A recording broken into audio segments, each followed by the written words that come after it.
ରଚନାଟିକୁ ପଢି ମୁଖସ୍ଥ କରିଛ ତ? ହଁ ଆମେ କରିଛୁ। ଆଉ ତୁ? ହଁ ହଁ ମୁଁ ମୁଖସ୍ଥ କରିଛି।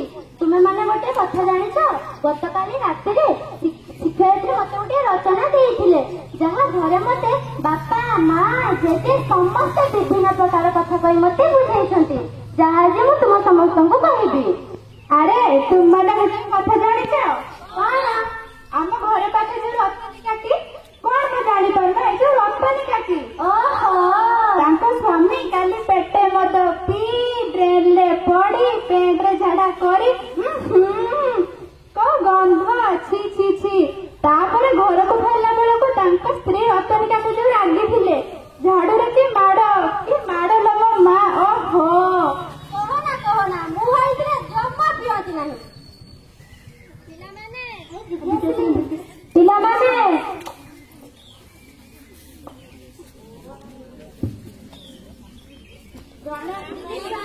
ହଉ ହେଲା ବସ ବସ।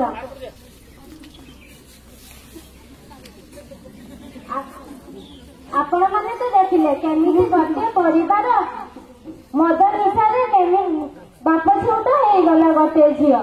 ଆମ ପିଲାମାନେ ଆଜି ଗୋଟେ ଆପଣ ମାନଙ୍କୁ କିଛି କହିବ। ମୁଁ ଜଣ ଜଣ କରି ପଚାରୁଛି। ପ୍ରଥମେ ଲକ୍ଷ୍ମୀ ତୁ କହ। ସମସ୍ତଙ୍କୁ ମୋର ପ୍ରଣାମ। ଦିଦି, ମଦ ପିଇଲେ ଫିରେ ସ୍ତ୍ରୀ ହାତରେ ଛାଞ୍ଚୁଣି ମାଡ଼ ଖାଇବାକୁ ମିଳେ। ତା ସହିତ ପିଇବା ପାଇଁ କୁକୁର ବୁଟ ଓ ମାଠିବା ପାଇଁ ଡ୍ରେନରେ ପାଣି ମିଳିଥାଏ, ଡ୍ରେନରେ ଟଙ୍କା ମିଳିଥାଏ। ଓ ଅଧିକ ମଦ ପିଇଲେ ଅଧିକ ପିଇବାର ମାନସିକତା ବଢିଥାଏ। ତା ସହିତ ପିଇବାକୁ ହେଲେ ଟଙ୍କା ଅଧିକ ଦରକାର ହୋଇଥାଏ। ଟଙ୍କା ଅଧିକ ଦରକାର ହେଲେ ଜମି ବାଡି ସ୍ତ୍ରୀର ଗହଣା ପତ୍ର ଇତ୍ୟାଦି ବିକିବାକୁ ପଡିଥାଏ। ତା ସହିତ ମାଗଣାରେ ଲିଭର କିଡନୀ କ୍ୟାନ୍ସର ଇତ୍ୟାଦି ହୋଇଥାଏ। ଅଧିକ ମଦ ପିଇ ଗାଡି ଚଳାଇଲେ ଦୁର୍ଘଟଣା ସହିତ ଜୋରିମାନା ମଧ୍ୟ ଦେବାକୁ ପଡିଥାଏ। ତେଣୁ ମୁଁ ସମସ୍ତଙ୍କୁ ନିବେଦନ କରୁଅଛି, କେହି ମଦ ପିଅନ୍ତୁ ନାହିଁ, ନିଜେ ଏବଂ ନିଜ ପରିବାରକୁ ଦୁଃଖ ସାଗରରେ ଭାସନ୍ତୁ ନାହିଁ। ଆରେ ବା ଲକ୍ଷ୍ମୀ, ତୁ ତ ବହୁତ କଥା ଜାଣିଛୁ। ହଁ ଦିଦି, ଭେରି ଗୁଡ। ବସ୍। ଆଉ ଆମ ସମସ୍ତଙ୍କୁ ବୁଝାଇ ଦେଲା ଯେ ମିଳିମିଶି ଦେଶକୁ ମଦମୁକ୍ତ କରିବା। ମୁଁ ଏଠି ପଦେ ଗାଆନ୍ତି, ମତେ ଟିକେ ଦେବେ? ହଉ ଗା। ମଦ ମୁଁ ପିଇବି ନାଇଁ ପିଇବି ନାଇଁ, ମଦ ପିଇ ଡ୍ରେନରେ ପଡିବି ନାଇଁ, ନା ପିଇବି ନାଇଁ। ଏ ଭାଇ ଟିକେ ଦେ, ମଦ ଟିକେ କାହାକୁ ମାଗିବି ନାଇଁ ପିଇବି ନାଇଁ, ମଦ ମୁଁ ପିଇବି ନାଇଁ। ମୋ ଶୋଇଲା। ହବ। ତାପରେ ରଶ୍ମି ତୁ କହ। ସମସ୍ତଙ୍କୁ ମୋ ନମସ୍କାର। ମୁଁ ହେଉଛି ଗୁଟକା। ଗୁଟକାର ମଜା କାହାକୁ ବା ଅଜଣା। ଗୁଟକା ଚୁବାଇଲେ ଦାନ୍ତର ରଙ୍ଗ ଯୋଉ ମେହିଗୁଆ ପରି ଦେଖାଯାଏ, ଆଉ ସେଥିରେ ରହୁଥିବା ନିକୋଟିନ୍ ଭଳି ବିଷାକ୍ତ ପଦାର୍ଥ ଓ କାଚଗୁଣ୍ଡ ମଣିଷକୁ ଏମିତି ଅଭ୍ୟସ୍ତ କରାଏ ଯେ ଜୀବନ ସାରା ଛାଡିବ ନାହିଁ। ଏହାକୁ ଚବାଇଲେ କିଡନୀ କ୍ୟାନ୍ସର ଇତ୍ୟାଦି କେତିକି ତ ହୋଇଥାଏ। ଶେଷରେ ମୁଁ ଏତିକି ଅନୁରୋଧ କରିବି, ଗୁଟକା କେହି ଖାଇବେ ନାହିଁ, ଜୀବନକୁ ନଷ୍ଟ କରିବେ ନାହିଁ। ଆରେ ବା ରଶ୍ମି, ତୁ ବି ବହୁତ କଥା ଜାଣିଛୁ। ହଉ ଦିଦି, ମୁଁ ଏଠି ପଦେ ଗାଆନ୍ତି। ହଉ ଗା। ଗୁଟକା ଏତ ଗୁଟକା କହନ୍ତି ସ୍ୱାଦ ଅନୁଖା, ଗୁଟକା ଏତ ଗୁଟକା ପାଟିରେ ପକାଇ ଫୁଙ୍କି ଦେଉ, ଏଠି ସେଠି ଚିତ୍ର କରୁ, ପରିବେଶକୁ ଅଳିଆ କରୁ। ଗୁଟକା ଏତ ଗୁଟକା କହନ୍ତି ସ୍ୱାଦ ଅନୁଖା, କିନ୍ତୁ ଖାଇଲେ ପାଉ ଆମେ ଧୋକା। ଦିଦି, ମୁଁ ଗୋଟେ କଥା କହୁଛି। ଭାଇ ଭଉଣୀକୁ ମୋର ରହିଲା ରାଣ, ଖାଇବନି କେବେ ଗୁଟୁକା। ଭାଇ ଭଉଣୀକୁ ମୋର ରହିଲା ରାଣ, ଗୁଟୁକାକୁ କେବେ ଘରକୁ ନ ଆଣ। ଚାଲ ଆଜି ଆମେ ଶପଥ ନେବା, ଗୁଟୁକାକୁ କେବେ ଘରକୁ ନ ଆଣିବା। ଚାଲ ଆଜି ଆମେ ଶପଥ ନେବା, ଗୁଟୁକାକୁ କେବେ ଘରକୁ ନ ଆଣିବା। ଦିଦି, ମୋ ଶୋଇଲା। ତାପରେ ରଞ୍ଜୁ ତୁ କହ। ସମସ୍ତଙ୍କୁ ମୋର ନମସ୍କାର। ଗଞ୍ଜେଇ ଆମ ଅଞ୍ଚଳର କିଛି ଲୋକଙ୍କ ଦ୍ୱାରା ଆଦୃତ ହେଉଛି, କିନ୍ତୁ ଆପଣମାନେ ତ ଜାଣନ୍ତି ଏହାକୁ ଟାଣିଲେ କିମ୍ବା ଭାଙ୍ଗରେ ମିଶାଇ ପିଇଲେ ଜଣେ ଟୋକା ଅବସ୍ଥାରୁ ବୁଢା ଅବସ୍ଥାକୁ ଆସିଥାଏ। ତେଣୁ ସମସ୍ତଙ୍କୁ ନିବେଦନ, ଆପଣ ଏକ ନିଶାମୁକ୍ତ ସମାଜ ଗଠନ କରନ୍ତୁ ଏବଂ ସୁସ୍ଥ ରୁହନ୍ତୁ। ହଉ ତାପରେ ମାଳତୀ ତୁ କହ। ସମସ୍ତଙ୍କୁ ନମସ୍କାର। ମୁଁ ଆପଣମାନଙ୍କୁ କହିବି ବିଡି ଓ ସିଗାରେଟ ବିଷୟରେ। ଆପଣମାନେ ବିଡି ଓ ସିଗାରେଟ ଖାଇବା ଦ୍ୱାରା ଆପଣଙ୍କର ଫୁସଫୁସ୍, ଲିଭର, ପାଟି ଏବଂ ତଣ୍ଟି ମଧ୍ୟ କ୍ୟାନ୍ସର ମାଧ୍ୟମରେ ଖରାପ ହୋଇଯାଉଛି।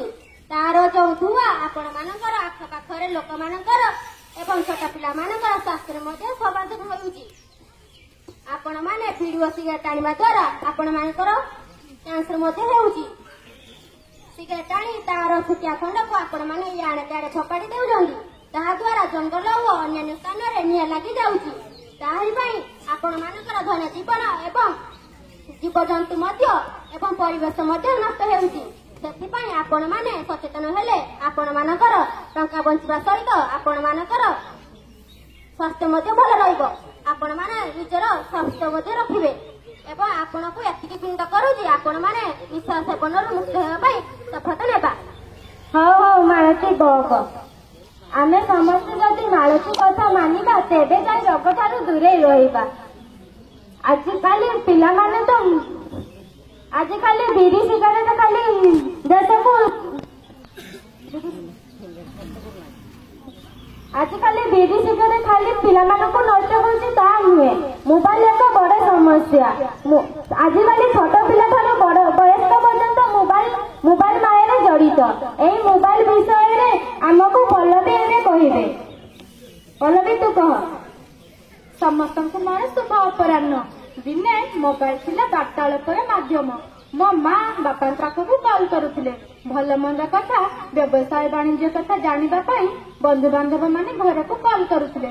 କିନ୍ତୁ ଯେବେଠାରୁ ସ୍ମାର୍ଟଫୋନ ଆସିଛି, ମା ଆଜି ଛୋଟ ପିଲାକୁ ନାନା ବାଏ ଗୀତ ଗାଇ ଖୁଆଉନାହିଁ, ମୋବାଇଲ ଧରି ପିଲା ପାଟିରେ ପୁରେଇ ଦଉଛି। ଛୋଟ ପିଲା, କୈଶୋରୀ ଯୁବକ ଯୁବତୀ ମାନେ ରିଲ୍ସ ନିଶାରେ ଆସକ୍ତ ହୋଇ ବିଭିନ୍ନ ଅସାମାଜିକ ଓ ଦୁଃସାହସିକ କାର୍ଯ୍ୟ କରୁଛନ୍ତି, ଯାହା ଫଳରେ ନିଜର ଦୃଷ୍ଟି ଶକ୍ତି ତଥା ଜୀବନ ହରାଇ ବସୁଛନ୍ତି। ପାଠ ପଢିବା ବାହାନାରେ ବିଭିନ୍ନ ଅଶ୍ଳୀଳ ଭିଡିଓ ଦେଖି ପିଲାମାନେ ସମାଜର ଭର୍ଷଣ ଓ ବ୍ୟଭିଚାର ବୃଦ୍ଧି ପାଉଛି। ପ୍ରେମ ବାହାନାରେ ପିଲାମାନେ ବାପା ମା ଭାଇ ଭଉଣୀଙ୍କ ଠାରୁ ସମ୍ପର୍କ ଛିନ୍ନ କରୁଛନ୍ତି। ନିଶା ସେବନ, ମଦ୍ୟପାନ, ଏକାଧିକ ଫିଷ୍ଟ କରିବା, ଡିଜେ ଆଗରେ ନାଚିବା, ଚାନ୍ଦା ମାଗି ବିଭିନ୍ନ ଅନୁଷ୍ଠାନରେ ନିୟୋଜିତ ହେବା ଇତ୍ୟାଦି କାର୍ଯ୍ୟ ଦ୍ୱାରା ଆମ ସମାଜ ନଷ୍ଟ ହେଉଛି। ଆଜି ବି ସମୟ ଅଛି, ଆପଣମାନେ ଆପଣଙ୍କ ପିଲାଙ୍କ ଠାରୁ ମୋବାଇଲ ଠାରୁ ଦୂରେଇ ରଖନ୍ତୁ। ପିଲାଙ୍କୁ ବାହାରୁ ଶସ୍ତା ଖାଦ୍ୟ ଯେମିତିକି ବିଭିନ୍ନ ପ୍ରକାର କୁରକୁରି, ଚିପ୍ସ, ଚାଉମିନ, ଆଇସ୍କ୍ରିମ ଠାରୁ ଦୂରେଇ ରଖନ୍ତୁ। ପିଲାମାନଙ୍କୁ ଯୋଗ, ବ୍ୟାୟାମ, ପ୍ରାର୍ଥନା ଆଦିରେ ନିୟୋଜିତ କରନ୍ତୁ। ତେବେ ଯାଇ ସୁନ୍ଦର ସମାଜ, ସୁସ୍ଥ ମଣିଷ ଗଠନ ହୋଇବେ। ନମସ୍କାର। ଆପଣମାନେ ତ ସବୁ କଥା ଶୁଣିଲେ। ଏବେ ନିଜେ ଫାଷ୍ଟଫୁଡ ଖାଇବେନି କି ନିଜ ପିଲାମାନଙ୍କୁ ଖୁଆଇବେ। ନିଜ ମାଙ୍କ ହାତ ରନ୍ଧା ସୁନ୍ଦର ଓ ସ୍ୱାସ୍ଥ୍ୟକର ଖାଦ୍ୟ। ପିଲାମାନେ ସମସ୍ତେ ଉଠ, ଶପଥ ନେବା। ଆଜି ଆମେ ସମସ୍ତେ ଶପଥ